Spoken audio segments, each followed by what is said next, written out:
Hi, this is Manjunath Amrutavar and ನೀವು ನೋಡ್ತಾ ಇದ್ರ ನನ್ನ official YouTube channel. Dear friends, ಕಳೆದ ವಿಡಿಯೋದಲ್ಲಿ ಕ್ರೈಸ್ ನಲ್ಲಿ 1500 ಶಿಕ್ಷಕರ ನೇಮಕಾತಿ ಆಗುತ್ತೆ ಅಂತ ಹೇಳಿ ಒಂದು ವಿಡಿಯೋನ ಅಪ್ಲೋಡ್ ಮಾಡಿದ್ದೆ. ಆ ವಿಡಿಯೋನ ನೋಡಿರ್ತಕ್ಕಂತಹ ಅನೇಕ ಅಭ್ಯರ್ಥಿಗಳು ತುಂಬಾ ಪ್ರಶ್ನೆಗಳನ್ನ ರೈಸ್ ಮಾಡಿದಿರಿ. ಸಿಲೆಬಸ್ ಬಗ್ಗೆ ಹೇಳಿ, ಆಮೇಲೆ ಕ್ವಶನ್ ಪೇಪರ್ ಯಾವ ರೀತಿ ಇರುತ್ತೆ, ಮೀಡಿಯಂ ಯಾವ್ದಿರುತ್ತೆ, ಕ್ವಶನ್ ಪೇಪರ್ ಮೀಡಿಯಂ ಯಾವ್ದಿರುತ್ತೆ, ಜೊತೆಗೆ ಎಕ್ಸಾಮ್ ಪ್ಯಾಟರ್ನ್ ಏನು, ಹಾಗೆ ಇಂಪಾರ್ಟೆಂಟ್ ಬುಕ್ಸ್ ಗಳು ಯಾವ್ದನ್ನ ಓದ್ಬೇಕು, ಸಿಲೆಬಸ್ ಏನಿರುತ್ತೆ, ಈ ರೀತಿಯಾದಂತಹ ಅನೇಕ ಪ್ರಶ್ನೆಗಳನ್ನ ಡ್ರಾಪ್ ಮಾಡಿದಿರಿ ಕಮೆಂಟ್ ಬಾಕ್ಸ್ ಅಲ್ಲಿ. ಆ ಎಲ್ಲಾ ಪ್ರಶ್ನೆಗಳಿಗೆ, ಆ ಎಲ್ಲಾ ಕಮೆಂಟ್ ಗಳಿಗೆ ಆನ್ಸರ್ ಅನ್ನುವ ರೀತಿಯಲ್ಲಿ ಈ ವಿಡಿಯೋದಲ್ಲಿ ಎಲ್ಲಾ ಮಾಹಿತಿಯನ್ನ ನಾನು ನಿಮ್ ಜೊತೆ ಡಿಸ್ಕಸ್ ಮಾಡ್ತಾ ಹೋಗ್ತೀನಿ. ಒಂದ್ ವಿಷಯವನ್ನ ಈಗಲೇ ಕ್ಲಿಯರ್ ಮಾಡ್ಬಿಡ್ತೀನಿ. ಅದೇನಂತ ಹೇಳಿದ್ರೆ, ನಾನು ತೋರಿಸ್ತಕ್ಕಂತ ಈಗ ಸ್ಕ್ರೀನ್ ಮೇಲೆ ನಿಮ್ಗೆ ಆಮೇಲೆ ಡಿಸ್ಪ್ಲೇ ಆಗುತ್ತೆ ಆ ಎಲ್ಲಾ ಬುಕ್ಸ್ ಗಳು, ಸಜೆಸ್ಟೆಡ್ ಬುಕ್ಸ್ ಅಂತ ಏನ್ ಬರುತ್ತಲ್ವಾ, ಅದೆಲ್ಲಾ ಪುಸ್ತಕಗಳು ಗೌರ್ಮೆಂಟ್ ನವರೇ ಕಾಲ್ಫಾರ್ಮ್ ಮಾಡಿದಾಗ ಅವರೇ ಹೇಳಿರ್ತಕ್ಕಂತಹ ಬುಕ್ಸ್ ಗಳಾಗಿರ್ತವೆ. ಅದರಲ್ಲಿ ಒಂದಷ್ಟು ಸೆಲೆಕ್ಟೆಡ್ ಬುಕ್ಸ್ ಗಳನ್ನ ನಾನು ನಿಮ್ಗೆ ತೋರಿಸ್ತಾ ಇದ್ದೀನಿ. ನೀವು ಅದನ್ನ ಹೊರತುಪಡಿಸಿ ಕೂಡ ನಿಮಗೆ ಯಾವ್ದು ಬುಕ್ ಇಷ್ಟ ಆಗುತ್ತೋ ಆ ಬುಕ್ ಅನ್ನ ನೀವು ರೆಫರ್ ಮಾಡಬಹುದು.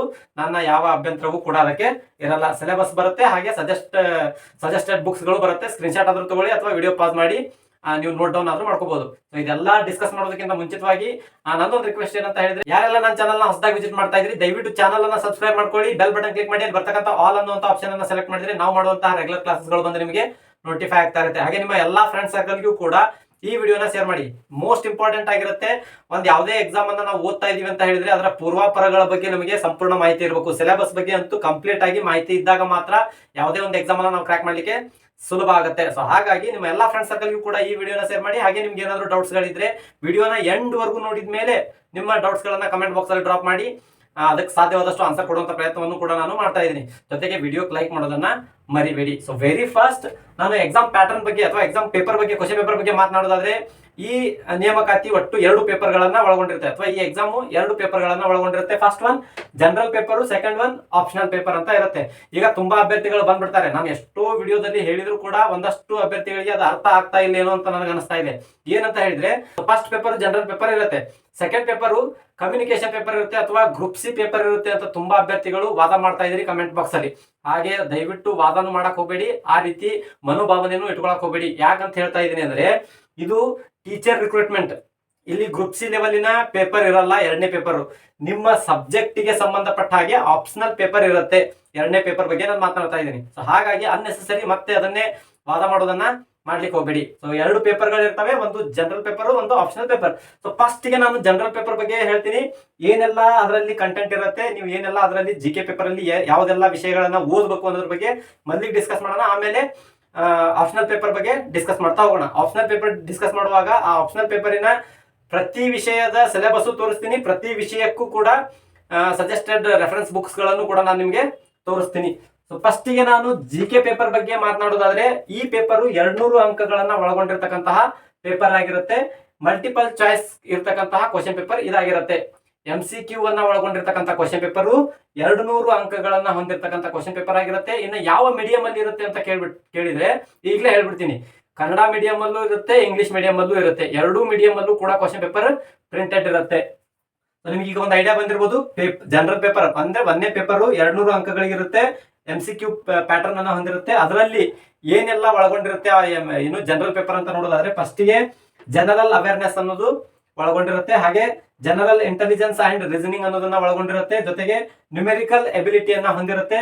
ಅದ್ರ ಜೊತೆಗೆ ಮೆಂಟಲ್ ಎಬಿಲಿಟಿಯನ್ನು ಕೂಡ ಒಳಗೊಂಡಿರುತ್ತೆ. ಸೊ ಈ ಮೆಂಟಲ್ ಎಬಿಲಿಟಿ, ನ್ಯೂಮೆರಿಕಲ್ ಎಬಿಲಿಟಿ ಹಾಗೂ ಜನರಲ್ ಇಂಟೆಲಿಜೆನ್ಸ್ ಅಂಡ್ ರೀಸನಿಂಗ್ ಅನ್ನೋದು ಒಂದೇ ಪುಸ್ತಕದಲ್ಲಿ ನೀವು ಓದ್ಕೋಬಹುದು. ಅದೇನು ಮೆಂಟಲ್ ಎಬಿಲಿಟಿ ಅನ್ನುವಂತ ಯಾವ್ದಾದ್ರು ಒಂದು ಒಳ್ಳೆ ಪುಸ್ತಕವನ್ನ ಖರೀದಿ ಮಾಡಿದ್ರೆ ಆ ಪುಸ್ತಕದಲ್ಲೇ ಇವೆಲ್ಲವೂ ಕೂಡ ಕವರ್ ಆಗಿಬಿಡ್ತವೆ. ಹಾಗೆ ಟೀಚಿಂಗ್ ಆಪ್ಟಿಟ್ಯೂಡ್ ಅಂತ ಇರುತ್ತೆ, ಬೋಧನಾ ಕೌಶಲ್ಯ ಅಂತ ಏನ್ ಕರಿತೀವಿ ನಾವು. ಸೊ ಅದಕ್ಕೆ ಸಂಬಂಧಪಟ್ಟಂತ ಪ್ರಶ್ನೆಗಳು ಇರ್ತವೆ. ಇದೇ ವಿಷಯದಲ್ಲಿ ಟೀಚಿಂಗ್ ಆಪ್ಟಿಟ್ಯೂಡ್ ಅಲ್ಲೇ ಅದರಲ್ಲೇ ಸೈಕಾಲಜಿಯ ಪ್ರಶ್ನೆಗಳು ಕೂಡ ರೈಸ್ ಆಗ್ತವೆ. ಇಲ್ಲಿ ಸೈಕಾಲಜಿ ಅಂತ ಎಲ್ಲಿ ಬರ್ದಿಲ್ಲ ನಾನು. ಈ ಟೀಚಿಂಗ್ ಆಪ್ಟಿಟ್ಯೂಡ್ ಅಲ್ಲೇ ಒಂದಷ್ಟು ಪ್ರಶ್ನೆಗಳು ಸೈಕಾಲಜಿಗೆ ಸಂಬಂಧಪಟ್ಟಂತಹ ಪ್ರಶ್ನೆಗಳು ಇರ್ತವೆ, ಅದು ಗಮನದಲ್ಲಿರ್ಲಿ. ಇನ್ನು ಜನರಲ್ ಇಂಗ್ಲಿಷ್ ಇರುತ್ತೆ, ಜನರಲ್ ಕನ್ನಡ ಮತ್ತೆ ಜನರಲ್ ನಾಲೆಜ್, ಸಾಮಾನ್ಯ ಜ್ಞಾನ ಅನ್ನುವಂತಹ ವಿಷಯಗಳನ್ನ ಒಳಗೊಂಡಿರ್ತದೆ. ಇನ್ನು ಜನರಲ್ ಇಂಗ್ಲಿಷ್ ಅಂತ ಬಂದಾಗ ಪ್ಯೂರ್ ಆಗಿ ಗ್ರಾಮರ್ ಅನ್ನ ಒಳಗೊಂಡಿರುತ್ತೆ, ಯಾವುದೇ ಲಿಟ್ರೇಚರ್ ಪಾರ್ಟ್ ಅನ್ನ ಇದು ಹೊಂದಿರಲ್ಲ. ಅದೇ ರೀತಿ ಜನರಲ್ ಕನ್ನಡ ಅಂತ ಬಂದಾಗ ಯಾವುದೇ ಲಿಟ್ರೇಚರ್ ಪಾರ್ಟ್ ಇರಲ್ಲ, ಪ್ಯೂರ್ ಕನ್ನಡ ಗ್ರಾಮರ್ ಅನ್ನ ಒಳಗೊಂಡಿರುತ್ತೆ. ಇಲ್ಲಿ ಪ್ಯೂರ್ ಇಂಗ್ಲಿಷ್ ಗ್ರಾಮರ್, ಇಲ್ಲಿ ಪ್ಯೂರ್ ಕನ್ನಡ ಗ್ರಾಮರ್ ಅನ್ನ ಹೊಂದಿರತಕ್ಕಂತಹ ಸಿಲೆಬಸ್ ಇದಾಗಿರುತ್ತೆ.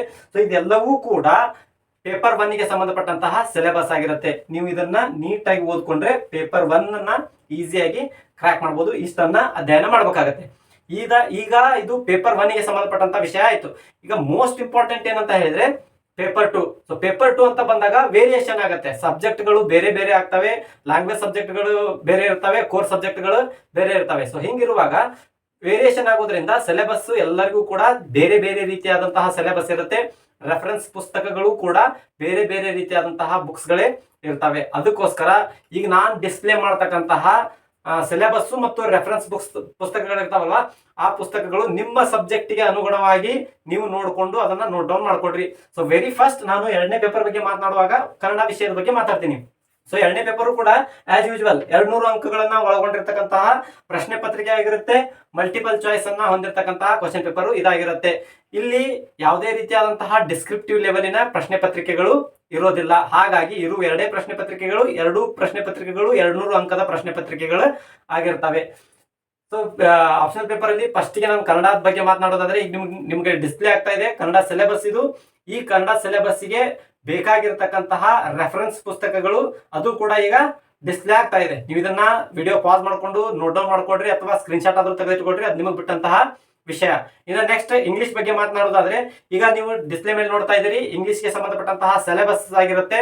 ಅದರ ಜೊತೆಗೆ ಈಗ ರೆಫರೆನ್ಸ್ ಪುಸ್ತಕಗಳನ್ನು ಕೂಡ ನೀವು ನೋಡಬಹುದು. ಏನು ಈ ಎಲ್ಲಾ ಡಿಸ್ಪ್ಲೇ ಆಗ್ತಿರ್ತಕ್ಕಂತಹ ಪುಸ್ತಕಗಳು ಇಂಗ್ಲಿಷ್ ಸಬ್ಜೆಕ್ಟಿಗೆ ಸಂಬಂಧಪಟ್ಟಿರ್ತಕ್ಕಂತಹ ಪುಸ್ತಕಗಳಾಗಿರ್ತವೆ. ಹಿಂದಿ ಸಬ್ಜೆಕ್ಟ್ ಬಗ್ಗೆ ಮಾತನಾಡೋದಾದ್ರೆ ಈಗ ನೋಡ್ತಾ ಇರೋದು ನೀವು ಹಿಂದಿ ಸಬ್ಜೆಕ್ಟಿನ ಸಿಲೆಬಸ್ ಆಗಿರುತ್ತೆ. ಈ ಸಿಲೆಬಸ್ ಅನ್ನ ಗಮನದಲ್ಲಿ ಇಟ್ಟುಕೊಂಡು ಇದಕ್ಕೆ ಬೇಕಾಗಿರ್ತಕ್ಕಂತಹ ರೆಫರೆನ್ಸ್ ಬುಕ್ಸ್ ಗಳು ಯಾವ್ಯಾವ್ದು ಅಂತ ಹೇಳೋದಾದ್ರೆ ಈಗ ಅದ ನಿಮ್ಮ ಸ್ಕ್ರೀನ್ ಮೇಲೆ ಡಿಸ್ಪ್ಲೇ ಆಗ್ತಾ ಇದೆ. ಇನ್ನು ನೆಕ್ಸ್ಟ್ ಬರ್ತಕ್ಕಂಥದ್ದು ಸೈನ್ಸ್ ಮತ್ತು ಮ್ಯಾಥ್ಸ್. ಇವೆರಡನ್ನು ಕೂಡ ನಾನು ಒಂದೇ ಸಾರಿಗೆ ರೆಫರೆನ್ಸ್ ಪುಸ್ತಕಗಳನ್ನ ಒಂದೇ ಸಾರಿಗೆ ತೋರಿಸ್ತೀನಿ, ಸಿಲೆಬಸ್ ಅನ್ನ ಬೇರೆ ಬೇರೆ ತೋರಿಸ್ತೀನಿ. ಮೊದಲಿಗೆ ಸೈನ್ಸ್ ಸಿಲೆಬಸ್ ಅನ್ನ ನೋಡೋದಾದ್ರೆ ಈ ರೀತಿಯಾದಂತಹ ಸೈನ್ಸ್ ಸಿಲೆಬಸ್ ಇರುತ್ತೆ. ಅದ್ರ ಜೊತೆಗೆ ಮ್ಯಾಥ್ಸ್ ಸಿಲೆಬಸ್ ಅನ್ನ ನೋಡೋದಾದ್ರೆ ಈಗ ನೋಡ್ತಾ ಇರೋದು ನೀವು ಮ್ಯಾಥ್ಸ್ ಸಿಲೆಬಸ್ ಆಗಿರುತ್ತೆ.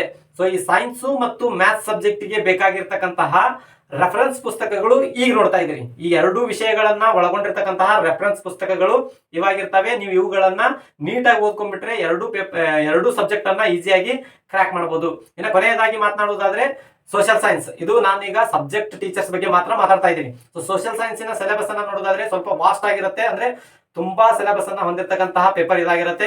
ಸೊ ಇದೆಲ್ಲವೂ ಕೂಡ ಸೋಷಿಯಲ್ ಸೈನ್ಸ್ ಗೆ ಸಂಬಂಧಪಟ್ಟಂತಹ ಸಿಲೆಬಸ್. ಇದರ ಜೊತೆಗೆ ಈ ಸಿಲೆಬಸ್ ಗೆ ಅನುಗುಣವಾಗಿ ಗವರ್ಮೆಂಟ್ ಸಜೆಸ್ಟ್ ಮಾಡಿರ್ತಕ್ಕಂತಹ ರೆಫರೆನ್ಸ್ ಪುಸ್ತಕಗಳು ಈಗ ನೀವು ಡಿಸ್ಪ್ಲೇ ಮೇಲೆ ನೋಡ್ತಾ ಇದ್ದೀರಿ. ಸೊ ಇದೆಲ್ಲವೂ ಕೂಡ ಗವರ್ಮೆಂಟ್ ಸಜೆಸ್ಟ್ ಮಾಡಿರ್ತಕ್ಕಂತಹ ಪುಸ್ತಕಗಳು. ಇವುಗಳನ್ನ ಹೊರತುಪಡಿಸಿ ನೀವು ನಿಮಗೆ ಒಳ್ಳೆ ಪುಸ್ತಕ ಅಂತ ಬೇರೆ ಯಾವ್ದಾದ್ರು ಅನ್ಸಿದ್ರೆ ಅದನ್ನು ಕೂಡ ನೀವೇನ್ ಮಾಡ್ಬೋದು, ರೆಫರ್ ಮಾಡಬಹುದು. ಸೊ ಇದು ಸಬ್ಜೆಕ್ಟ್ ಟೀಚರ್ಸ್ ಗೆ ಸಂಬಂಧಪಟ್ಟಂಗಾದ್ರೆ ಇನ್ನ ಕಂಪ್ಯೂಟರ್ ಸೈನ್ಸ್ ಟೀಚರ್ ರಿಕ್ರೂಟ್ಮೆಂಟ್ ಕೂಡ ಇದರಲ್ಲಿ ನಡೀತಾ ಇದೆ. ಆ ವಿಷಯಕ್ಕೆ ಸಂಬಂಧಪಟ್ಟಂತಹ ಸಿಲೆಬಸ್ ಅನ್ನ ನೋಡೋದಾದ್ರೆ ನೀವೀಗ ಸ್ಕ್ರೀನ್ ಮೇಲೆ ನೋಡ್ತಾ ಇದ್ದೀರಿ. ಇದು ಕಂಪ್ಯೂಟರ್ ಟೀಚರಿನ ಸಿಲೆಬಸ್ ಆಗಿರುತ್ತೆ. ಇದನ್ನ ನೋಟ್ ಡೌನ್ ಮಾಡ್ಕೊಡ್ರಿ. ಇದಕ್ಕೆ ಬೇಕಾಗಿರ್ತಕ್ಕಂತಹ ರೆಫರೆನ್ಸ್ ಪುಸ್ತಕಗಳನ್ನ ನೀವೇ ಸ್ವಲ್ಪ ಸರ್ಚ್ ಮಾಡಿಕೊಂಡು ಇದಕ್ಕೆ ಅನುಗುಣವಾಗಿರ್ತಕ್ಕಂತಹ ಪುಸ್ತಕಗಳನ್ನ ಓದ್ಕೊಳ್ಳಿ. ಅದನ್ನ ನಾನು ಇಲ್ಲಿ ಡಿಸ್ಪ್ಲೇ ಮಾಡ್ಲಿಕ್ಕೆ ಆಗ್ತಾ ಇಲ್ಲ, ಯಾಕಂದ್ರೆ ನನಗೆ ಅದು ಅಷ್ಟು ಸರಿಯಾಗಿ ಆ ಪುಸ್ತಕಗಳ ಬಗ್ಗೆ ಮಾಹಿತಿ ಸಿಗದೇ ಇರೋ ಕಾರಣಕ್ಕಾಗಿ ನಾನು ಇಲ್ಲಿ ಅದನ್ನ ಡಿಸ್ಪ್ಲೇ ಮಾಡ್ತಾ ಇಲ್ಲ. ಸೊ ಇದನ್ನ ಹೊರತುಪಡಿಸಿ ಫಿಸಿಕಲ್ ಎಜುಕೇಶನ್ ಗೆ ಸಂಬಂಧಪಟ್ಟ ಹಾಗೆಯೂ ಕೂಡ ರಿಕ್ರೂಟ್ಮೆಂಟ್ ನಡೀತಾ ಇದೆ. ಆ ವಿಷಯದ ಸಿಲೆಬಸ್ ಅನ್ನ ನೀವು ಈಗ ಸ್ಕ್ರೀನ್ ಮೇಲೆ ನೋಡ್ತಾ ಇದ್ದೀರಿ. ಇದಷ್ಟು ಕೂಡ ಪಿ ಟೀಚರ್ ಗೆ ಸಂಬಂಧಪಟ್ಟಂತಹ ಸಿಲೆಬಸ್ ಆಗಿರುತ್ತೆ.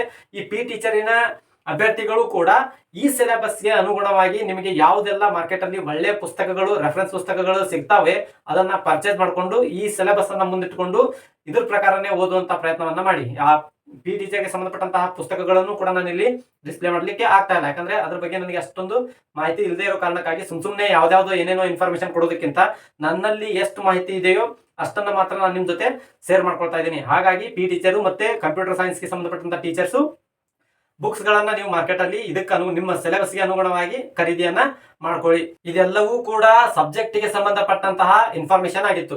ಈಗ ಇವುಗಳನ್ನ ಹೊರತುಪಡಿಸಿ ಬೇರೆ ಪೋಸ್ಟ್ ಗಳು ಕೂಡ ಅದರಲ್ಲಿ ಇವೆ. ಯಾವುದು FDA ಆಗಿರ್ಬೋದು, ವಾರ್ಡನ್ ಆಗಿರ್ಬೋದು, ಈ ಹುದ್ದೆಗಳನ್ನು ಕೂಡ ಅವರು ತುಂಬಿಕೊಳ್ತಾ ಇದ್ದಾರೆ. ಸೊ ಈ FDA ಮತ್ತು ವಾರ್ಡನ್ ಹುದ್ದೆಗಳಿಗೆ ಪೇಪರ್ 2 ಇರಬೇಕಾದಂತಹ ಸಿಲೆಬಸ್ ಏನು ಸರ್ ಅಂತ ಕೇಳಿದ್ರೆ ಇಲ್ಲಿ ನಾನು ಕಳೆದ ವಿಡಿಯೋದಲ್ಲೂ ಕೂಡ ಹೇಳಿದ್ದೀನಿ, ಈಗಲೂ ಹೇಳ್ತಾ ಇದ್ದೀನಿ. ಅದೇನಂತ ಹೇಳಿದ್ರೆ FDA ಮತ್ತು ವಾರ್ಡನ್ ಗೆ ಸಂಬಂಧಪಟ್ಟ ಹಾಗೆ ಗ್ರೂಪ್ C ಲೆವೆಲಿನ ಸಿಲೆಬಸ್ ಇರುತ್ತೆ. ಪೇಪರ್ 2 ಬಗ್ಗೆ ಮಾತಾಡ್ತಾ ಇದ್ದೀನಿ. ಪೇಪರ್ 1 ಅಂತ ಬಂದಾಗ FDA ವಾರ್ಡನ್ ಎಲ್ಲಾ ಸಬ್ಜೆಕ್ಟ್ ಟೀಚರ್ಸ್ ಗಳಿಗೂ ಕೂಡ ಪೇಪರ್ 1 ಎಲ್ಲರಿಗೂ ಸೇಮ್ ಇರುತ್ತೆ. ಬಟ್ ಪೇಪರ್ 2 ಅಂತ ಬಂದಾಗ ಸಬ್ಜೆಕ್ಟ್ ನವರಿಗೆ ನಾನೇನು ಇಷ್ಟತನ ಹೇಳಿದ್ನಲ್ವಾ ಆ ಸಿಲೆಬಸ್ ಇರುತ್ತೆ. ಈ ವಾರ್ಡನ್ ಮತ್ತು FDA ಗೆ ಸಂಬಂಧಪಟ್ಟಾಗಿ ಗ್ರೂಪ್ C ಲೆವೆಲಿನ ಸಿಲೆಬಸ್ ಇರುತ್ತೆ.